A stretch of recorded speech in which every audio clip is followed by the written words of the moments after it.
Hi friends, you ready for some more Charlotte's Web? Well, we left off last with the end of chapter 12, starting chapter 13, which is called Good Progress. So what kind of progress was it? Oh yeah, right there, right? Progress on Charlotte's Web. Remember what the last word she put in the web? Some pig. And then she had the idea to do what? What was the next word? Remember the gander? T, double E, double R, double I. What was the word? Terrific. Let's read about it. Far into the night, while the other creatures slept, Charlotte worked on her web. First, she ripped out a few of the orb lines near the center. She left the radial lines alone as they were needed for support. As she worked, her 8 legs were a great help to her. So were her teeth. She loved to weave, and she was an expert at it. When she was finished ripping things out, her web looked something like this. She's getting ready to put the new word in her web. A spider can produce several kinds of thread. She uses a dry, tough thread for foundation lines, and she uses a sticky thread for snare lines, the ones that catch and hold insects. Charlotte decided to use her dry thread for writing the new message. If I write the word terrific with sticky thread, she thought, every bug that comes along will get stuck in it and spoil the effect. Now let's see, the first letter is T.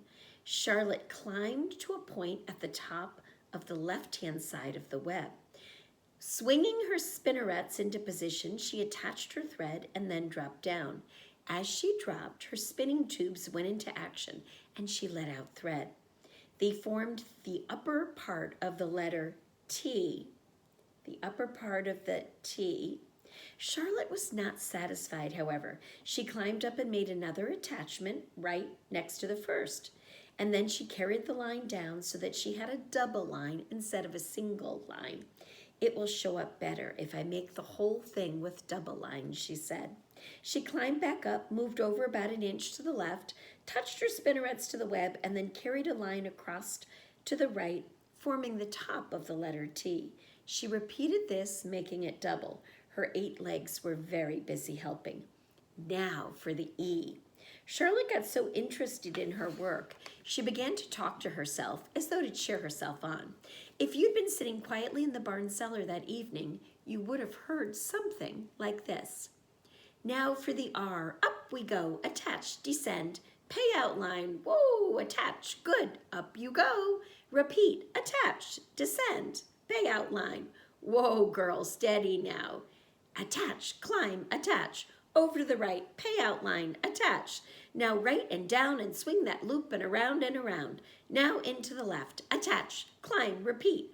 Okay, easy, keep those lines together. She was talking to herself, kind of coaching herself on.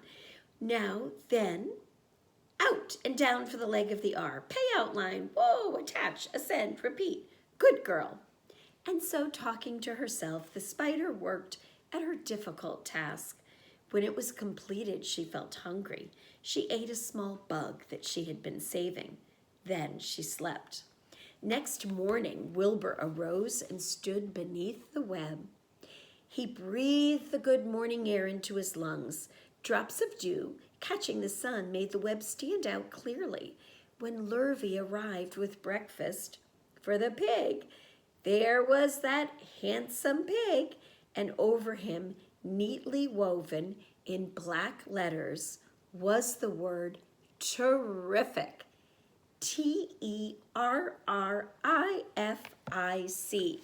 Another miracle. Check this out. Do you see how Charlotte made the word terrific in the web? And look at Wilbur. Look at the expression on his face. How do you think he's feeling? Is he feeling happy, proud, excited? Lurvy rushed and called Mr. Zuckerman. Mr. Zuckerman rushed and called Mrs. Zuckerman. Mrs. Zuckerman ran to the phone and called the Arables. The Arables climbed into their truck and hurried over to see this terrific pig. First it was some pig, and now it's terrific pig. Everybody stood at the pig pen and stared at the web and read the word over and over, while Wilbur, who really felt terrific, stood quietly, swelling out his chest and swinging his snout from side to side. Terrific, breathed Zuckerman in joyful admiration. Edith, you better phone that reporter of the Weekly Chronicle and tell him what has happened. He will want to know about this. He may want to bring a photographer. There isn't a pig in the whole state that is as terrific as our pig. That afternoon, when Mr. Zuckerman went to milk the cows and clean out the tie-ups, he was still thinking about what a wondrous pig he owned. Lurvy, he called. There is to be no more cow manure thrown down into the pig pen. I have a terrific pen. A terrific pig. I want the pig pen to have clean, bright straw every day for his bedding. Understand? Yes, sir, said Lurvy. Furthermore, said Mr. Zuckerman, I want you to start building a crate for Wilbur. I have decided to take him to the county fair on September 6th. Make the crate large and paint it green with gold letters. What will the letters say? Said Lurvy. They should say, Zuckerman's famous pig. Lurvy picked up a pitchfork and walked away to get some clean straw. Having such an important pig was going to mean plenty of extra work. He could see that. We're going to continue on. This is a little longer chapter. Below the apple orchard, at the end of a path, was the dump where Mr. Zuckerman threw out all sorts of trash and stuff that nobody wanted anymore. Here in a small clearing, hidden by young alders and wild raspberry bushes, was an astonishing pile of old bottles and empty tin cans and dirty rags and bits of metal and broken bottles and broken hinges and broken springs and dead batteries and last month's magazines and old discarded mops and tattered overalls and rusty spikes and leaky pails and forgotten stoppers and useless junk of all kinds, including a wrong-sized crank for a broken ice cream freezer. Templeton knew the dump well, and he liked it. There were good hiding places there, excellent cover for a rat, and there was usually a tin can with food still clinging to the inside. Templeton was down there now, rummaging around. When he returned to the barn, he carried in his mouth an advertisement that he had torn from a crumpled magazine. "How's this?" he said, showing the ad to Charlotte. "It says crunchy, crunchy. Wouldn't that be a good word to write in your web?" "Oh, just the wrong idea," replied Charlotte. "Couldn't be worse, in fact. We don't want Zuckerman to think Wilbur's crunchy. He might start thinking about crispy, crunchy bacon and tasty ham. That would put ideas into his head. We must advertise Wilbur's noble qualities, not his tastiness. Go get another word, please, Templeton." The rat looked disgusted, but he sneaked away to the dump and was back in a while with a strip of cotton cloth. "How's this?" he said. "It's a label off an old shirt." Charlotte examined the label. It said pre-shrunk. So let's take a look at this silly rat, Templeton. There he is with all the garbage. He's looking for bits of newspaper and magazines that have words on them. And the latest one he found is pre-shrunk. "I'm sorry, Templeton," Charlotte said, "but pre-shrunk is out of the question. We want Zuckerman to think Wilbur is nicely filled out, not at all shrunk up. I'm going to have to ask you to try again." "What do you think I am, a messenger boy?" grumbled the rat. "I'm not going to spend all my time chasing down to the dump after advertising material." "Just once more, please," said Charlotte. "I'll tell you what I'll do," said Templeton. "I know where there's a package of soap flakes in the woodshed. It has writing on it. I'll bring you a piece from that package." Sometimes Templeton was a little lazy, and he thought that would be closer and quicker. He climbed the rope that hung on the wall and disappeared through a hole in the ceiling. When he came back, he had a strip of blue and white cardboard in his mouth. "There," he said triumphantly. "How's that?" Charlotte read the words, "With new, radiant action." "What does it mean?" said Charlotte, who had never used any soap flakes at all in her life. "How should I know?" said Templeton. "You asked for words and I brought them. I suppose the next thing you'll want me to fetch you is a dictionary." Together they studied the soap ad. "With new, radiant action," repeated Charlotte slowly. "Wilbur," she called. Wilbur, who was asleep in the straw, jumped up. "Run around," commanded Charlotte. "I want to see you in action, to see if you are indeed radiant." Wilbur raced to the end of the yard. "Now back again, faster," said Charlotte. Wilbur galloped back. His skin shone. His tail had a fine, tight curl in it. "Jump into the air," said Charlotte. Wilbur jumped as high as he could. "Keep your knees straight and touch the ground with your ears," said Charlotte. Wilbur obeyed. "Do a backflip with a half twist in it," said Charlotte. Wilbur went over backwards, writhing and twisting as he went. Look at silly Wilbur. He's flipping around. He's got his feet up in the air, his nose down. Do you think he looks radiant in action? "Okay, Wilbur," said Charlotte. "You can go back to sleep now, okay? Templeton, the soap ad will do, I guess. I'm not sure Wilbur's action is exactly radiant, but it is interesting." "Actually," said Wilbur, "actually, I feel radiant." "Do you?" said Charlotte, looking at him with affection. "You're a good little pig. And radiant you shall be. I'm in this thing pretty deep now. I might as well go the limit." "Thank you, Charlotte." Remember, Charlotte is planning to save Wilbur's life. Tired from his romp, Wilbur lay down in the clean straw. He closed his eyes. The straw seemed scratchy, not as comfortable as the cow manure had been, which was always delightfully soft to lie in. But he pushed the straw to one side and stretched out in the manure. Wilbur sighed. It had been a busy day, his first day of being terrific. Dozens of people had visited his yard during the afternoon, and he had to stand and pose, looking just as terrific as he could. Now he was tired. Fern had arrived and seated herself quietly on her stool in the corner. "Tell me a story, Charlotte," said Wilbur, as he lay down for sleep to come.